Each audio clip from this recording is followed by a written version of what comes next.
अस्सलाम वालेकुम दोस्तों, मेरा नाम है हसन आबिद और आप देख रहे हैं पाक इन्फो। दोस्तों, ईरान के एक गांव में दो भाई रहते थे।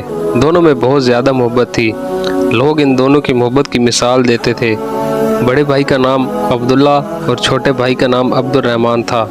अब्दुल्ला शादीशुदा था और 4 बच्चों का बाप था, जबकि अब्दुर्रहमान गैर शादीशुदा था। दोनों भाई बर्तन साजी का काम करते थे और वो अपने काम में बहुत माहिर थे। वो साल में 2 मरतबा तैयार शुदा माल लेकर शहर को जाते और वापसी पर अपनी ज़रूरियात की चीज़ें ले आते। इस कारोबार से उन्हें माकूल आमदनी हासिल होती। हस्ब मामूल दोनों भाई बर्तन लेकर शहर की तरफ रवाना हुए। ये कई दिनों का सफ़र था।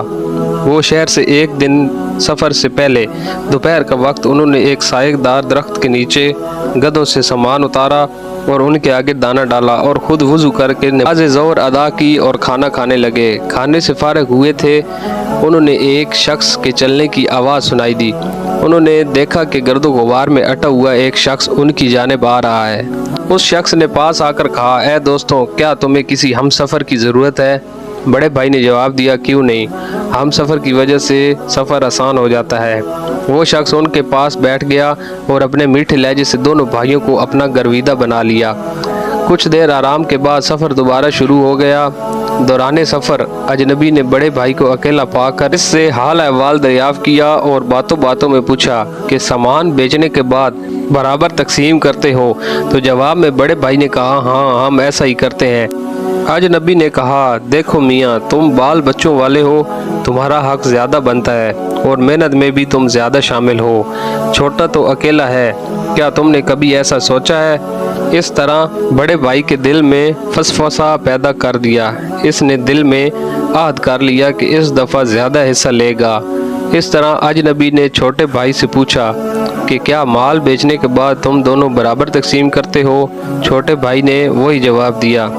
अजनबी ने कहा, मियाँ, तुमने अभी शादी करनी है, घर बनाना है और आमदनी की तकसीम में तुम घाटे में रहते हो और काम भी तुम ज़्यादा करते हो। बड़ा भाई तो अपने बच्चों में मसरूफ़ हो जाता है। इस तरह तुम्हारा घर कैसे बनेगा? छोटा भाई भी फ़लसफ़ों का शिकार हो गया। अजनबी साए की तरह कभी छोटे भाई के कान भरता तो कभी बड़े भाई के कान भरता। शहर पहुंचने के बाद सामान अच्छे दामों फ़रोख्त हो गया। ज़रूरी सामान खरीदने के बाद दोनों भाइयों ने जामिया मस्जिद में जुमे की नमाज अदा की। इमाम साहब ने खुतबे के दौरान सूरत अन्नास की तशरीह फरमाई कि शैतान किस तरह इंसानी ज़हन में फसफसे पैदा करता है, और फरमाया, अगर कोई भी आपसे ऐसी बात करे जिससे आप में फूट पड़े या बेतफाकी पैदा हो तो आप लोग फ़ौरन ला हौल वला कुव्वता पढ़ लें। इस तरह शैतानी फसफसा फ़ौरन गायब हो जाएगा। दोनों भाइयों की समझ में बात आ गई। मस्जिद के बाहर दोनों भाइयों ने अपने दिलों को टटोला और एक दूसरे के बारे में गलत फसफसों पर फ़ौरन ला हौल वला कुव्वता इल्ला बिल्ला पढ़ा। अजनबी फ़ौरन गायब हो गया।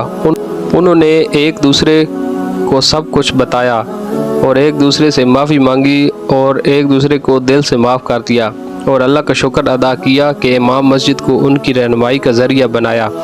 इसके बाद वो इमाम मस्जिद की खिदमत में हाजिर हुए और उनका दिल से शुक्रिया अदा किया, क्योंकि इन्हीं की बदौलत वो शैतान के मकरूह जाल से बच गए।